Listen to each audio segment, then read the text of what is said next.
Welcome to a TLDR Kata guide for Shannox, for any melee who love chasing bosses. Shannox is one of the first bosses in the Firelands and has one phase with two ads. Have one tank on the boss and one on Riplim, but both are immune to taunt, so if you over aggro the tanks, you'll probably fucking die. The boss throws out prism traps that immobilize you, so break out any blind shitters, and immolation traps that give you a dot. Rage Face can't be tanked at all and attacks random players with face rage, attacking constantly until hit with 45k damage from a single spell, so assign an arcane mage or an MM hunter to break it. Riplim casts Limb Rip, which gives the tank a jagged tear bleed stack, and Arcing Slash is a wide frontal from the boss that also gives a bleed stack, so don't stand in front of him. The boss throws his spear near Riplim, damaging anyone hit and jamming in the floor, dealing raid-wide damage, so healers be prepared. It also throws out fire, so don't stand in it. Riplim then runs and grabs the spear to take it back to the boss, and neither tank will get stacks while this happens. Use this to reset your stacks by kiting the boss away while Riplim chases after you. Then the off-tank kites the dog until their stacks drop too. If he runs over a crystal trap on the way there, it does make it easier, but if you're struggling, have a third tank or tanky DPS tag in to help. On normal, the dogs buff the boss when they die, so you'll have to kill them before he reaches 30%, because if they're alive when he does, they'll all get buffed. Once they're dead, he stops throwing his spear, jamming it into the floor instead, dealing raid-wide damage and throwing out fire, so pop a healer CD to survive. On Heroic, the dogs never die, and get a stacking damage buff with each melee hit. You need to kite them over the prisms to reset their buff, and make sure they don't one-shot people. This should be done by the off-tank for Riplim, and whoever is assigned to break Rage Face as he targets them when broken. And because they don't die, everyone should hard focus the boss and deal with all the normal mechanics the same until you kill the boss. Rhyolith is one of the first bosses in the Firelands and has a main phase with a burn phase. During phase 1, the boss can't be tanked, but he has a unique movement mechanic where DPSing his feet is what directs him. Even damage on both feet keeps him walking straight, and more damage to his left or right makes him turn in that direction. Have melee manage the boss movement split evenly between each foot, with a few being the turning team, swapping to turn the boss when needed. If you reach the lava at the edge of the room, you'll probably all fucking die, so make sure whoever's calling the turns doesn't play in first person. For healers, Concussive Stomp is raid-wide damage with a knockback that spawns volcanoes. While active, they deal increasing raid-wide damage, so if it's active while the stomp's about to go off, pop a healer CD to survive. The boss starts with 8 stacks of damage reduction, which get removed by making him step on a volcano, turning it into a crater and shooting out fire for everyone to dodge. On Heroic, stepping on one spawns slimes that move towards the boss, giving him back his DR stacks if they reach him. A few hitting him isn't too bad, so direct the boss away while ranged AoEs them down. For tanks, he summons 2 types of adds that you need to pick up, Sparks and Fragments. Fragments spawn in 5 at a time and explode if they're alive for too long, so grip them in and nuke them down ASAP. And the Spark deals AoE around it, so tank it away from the group and have ranged kill it. On Heroic, he also gets a ramping damage buff after 5 minutes, which should only matter if your DPS are scrub casuals. At 25%, he loses the DR stacks and starts phase 2. He now needs to be tanked, so pick him up, pop lost, and everyone blast the shit out of him. He also deals ramping raid-wide damage, so save some healer Cs for later in the phase when you'll really need him. And on Heroic, he shoots moving lasers around the place, so don't stand in them. Then kill the boss before your healers are trying to suck the mana out of an empty vial.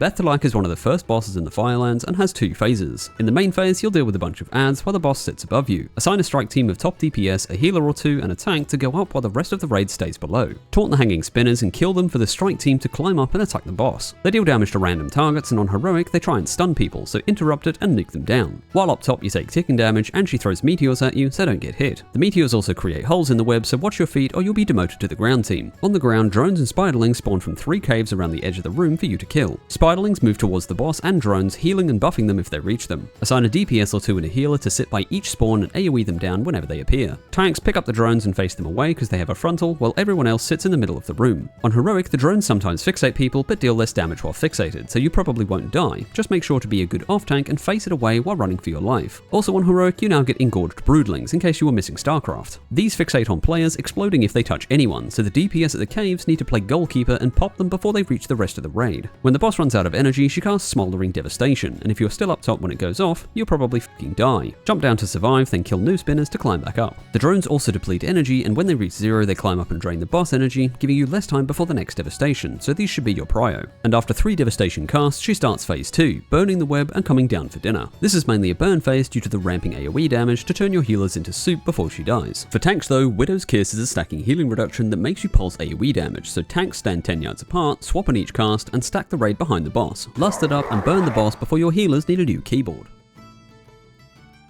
Alysrazor is one of the first bosses in the Firelands and has two alternating phases, sort of. Split the raid into left and right gang to deal with the adds on each side of the room and assign some elite DPS to be your flyers. On pull, the boss deals an AoE knockback, then flies into the air. She occasionally flies through the middle of the room, casting a frontal, so don't stand in it, and drops feathers behind her. Grabbing 3 feathers lets you fly, so these are for your top gun squad, and tanks can grab a feather to help kite adds. If you're in the air, follow the boss, dodging the clouds she leaves behind, and fly through the rings to get a stacking haste buff, giving 50% crit if you reach 25. And DPS on the ground should interrupt the initiates and dodge their fire waves. Hatchlings fixate the closest player when they spawn, so this should be the tanks, and they deal a frontal that gives a bleed, so face them away. When they get hungry, they can enrage, so drag them to the worms around the room to feed them. You get 2 sets of adds with 4 worms per add, and the worms have a fire breath, so no one stand near them. On heroic, you get 3 sets and only 2 worms each, so only soothe them when you absolutely have to, and assign a few healers to keep the tanks alive. Also on heroic, a new add calls a meteor from the sky that you need to DPS to stop it hitting the walls. They deal AoE to anything nearby,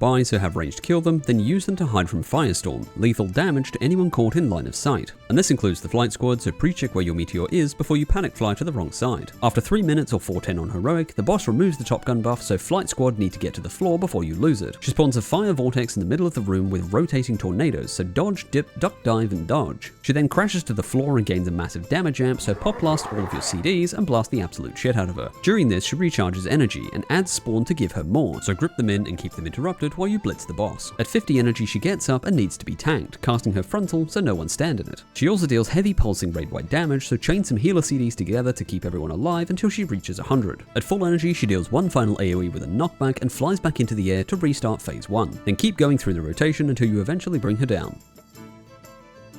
Baleroc has one phase and is mainly a healer fight with a short enrage. The main tank gets stacks of Blades of Glory about every 10 seconds, increasing health and physical damage taken and increasing the boss damage to compensate. Every 1 minute, Blades of Baleroc empowers his melee hits for 15 seconds, replacing his physical damage with either fire or shadow. Decimation Blade deals 90% of the tank's max health as shadow damage every hit, so healers need to pump those numbers to top them up between each one. And this can't be mitigated or avoided, so be a good little tank and take it. Inferno Blade makes him deal heavy fire damage each swing, so pop a defensive or get an external to take the edge off. Either use one tank if they can keep up with all the damage, or take 2 and have one only take the Decimation Blade so healers can keep up. For DPS, Shards of Torment need to be soaked or they'll deal constant raid-wide damage, so if there's no one for the shard to suck on, you'll probably all fucking die. While soaking, you take ramping damage so you can't soak forever, so have another DPS tag in to get sucked until it ends. For healers, healing players while they're soaking gives you spark stacks, and healing the tank converts them into a flame buff, increasing your tank healing so it doesn't feel like you're pissing on a bushfire. After the suck, you get a debuff, increasing damage taken and reducing healing done, so healers don't touch the shards, but if you do get it, you're gonna have a bad time. On heroic, the debuff can spread like COVID, so mark an area and move away from the group until it drops off. You also get countdown, linking 2 players with a beam, so run to each other to get rid of it in time, or you'll explode and die. And if you have the tormented debuff, don't spread it to everyone while you move or the person you're connected with. Start with 1 healer on the main tank and the rest healing tormented players. DPS soak the shards as long as you can, so healers can get many spark stacks, making sure the next soaker is in the shard before you leave. The healer with the higher stacks then swaps to heal the tank during Blades of Baleroc. Then when the flame buff drops, go back to healing tormented players to regain spark stacks. On heroic, make a designated area for tormented players in both melee and range so they don't spread it around, and the DPS check is pretty high, so if you have 2 tanks, you might need to drop one.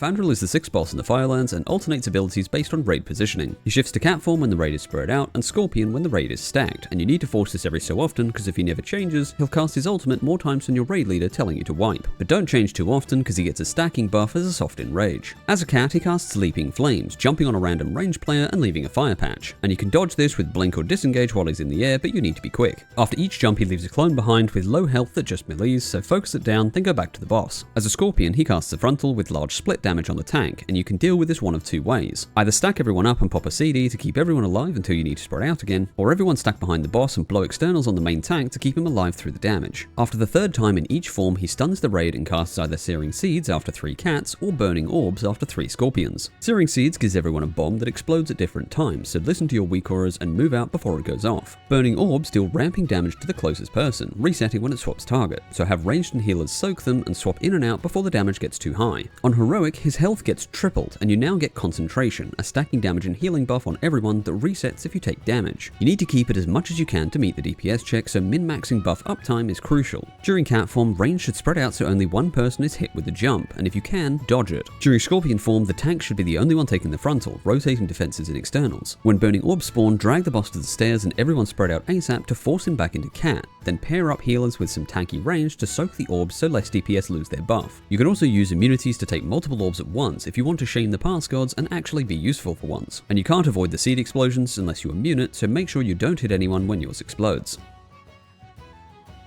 Ragnaros is the final boss of the Firelands and has 3 phases, 2 intermissions, and a bonus phase on Heroic. Split the raid evenly into left and right gang and prepare for a long fight. During phase 1, Hand of Ragnaros knocks you away and interrupts anyone too close, while Wrath of Ragnaros makes 3 players deal splash damage and knock anyone nearby. Range spreads 6 yards away from the boss, and melee just enjoy being tossed around. The boss faces a random player and smashes his hammer, sending out waves in a T shape, so dodge the waves and don't stand under the hammer. Melee can avoid it by standing between the hammer and the boss, but range do need to dodge. For tanks, in every phase, Burning Wound is a stacking dot, so swap before you die. Fire traps spawn under random range players that deal raid-wide damage and knock you up when you touch them. They never disappear, so you do need to pop them, just make sure your healers are ready. And if you can't avoid the fall damage, you'll fall off the meters, so assign trap popping to a priest or mage. On Heroic, they also give the rate of damage taken increase, so wait for it to fall off before you pop again, and be careful not to get knocked into one. At 70%, he slams down Sulfurous and starts the intermission, spawning 8 adds at the edge of the room. They have a speed boost when above 50%, and if they reach the hammer, you'll probably all fucking die. So grip, knock, and stun them as much as you can to slow them down and kill them all before they reach. On Heroic, they're no longer evenly spread, so have a few players in the middle of the room when you phase to swap to whichever side needs more. And Lava Bolt is damage on random players for healers to deal with. When all the adds are dead, or after 45 seconds, the boss re-emerges and begins phase 2. He keeps the hammer smash, but the whole raid now stacks between the hammer and the boss. Molten Seeds spawn underneath everyone, dealing massive raid-wide fall-off damage after a few seconds, and spawning a bunch of adds. The adds fixate people, so everyone hard swap to AoE them down while knocking them away before they reach you. Start stacked on one side of the boss, then just before the seeds spawn, pop a raw and stay stacked while running to the other side. Pop some DR and healing CDs to survive the damage, and if you need to, run like a little bitch from the adds. On Heroic, the adds get a buff from any others nearby, but this strat should make it irrelevant so long as you kill them quickly. You also get Engulfing Flame, fire eruptions in front of the boss, so move away before it goes off. And on Heroic, you now get 4 sets in different arcs, so dodge them all or die in fire. At 40%, you start the second intermission, which is exactly the same as the first, but you get 2 extra adds that need to be tanked. They make random players drop fire that heals the adds if they touch it, so if you get it, drop it away from the adds at the back of the room. Kill all the adds, but if the big ones are alive when you start phase 3, focus them down as a priority. In phase 3, spread to your phase 1 positions and keep dodging both the hammer smash and engulfing flames. Meteors fixate on a random player and roll after them, and dealing damage to them knocks them away in the direction you're facing. Keep them back with instant casts, and you can knock them into the boss lava to keep them out of the way. Lust at the start of the phase and play with the fiery balls while you burn down the rest of the boss before you get overrun. On Heroic, when he reaches 10%, you get a 4th phase, and you want to push before you get the 3rd meteor. Kite the meteors to the front of the room and wait for the lava to harden before running to sniff Raggy's new feet. Frost patches negate the ramping ticking damage, so everyone stack inside one and keep the meteors away. Kiting a meteor into a patch lets you kill it, but make sure you have a new patch to move to or you'll all melt. Dreadflame patches spread quickly and need to be cleared, so assign a few players, preferably hunters, to click on the big bubble and get the deluge buff. Running over the fire with the buff puts them out, so say goodbye to your passers, because if you don't keep up with this, you'll all die. Lastly, he empowers his weapon and deals a raid wipe if he hits the tank with it, so kite him into the green circle to root him and cancel the buff. Tanks, you need to move behind the circle before he gets the buff, because if you get hit while trying to kite, you'll all fucking die. Then kill the boss before you all run out of room. And that's it for Ragnaros and the Firelands. Congrats on your clear. If you want a bit more info on the fights or just want to support the channel, you can get access to my Scuffed Ass raid notes by becoming a channel member, or you can read Wowhead like a normal person. Like and subscribe if you found these useful. I'll catch you in the next one.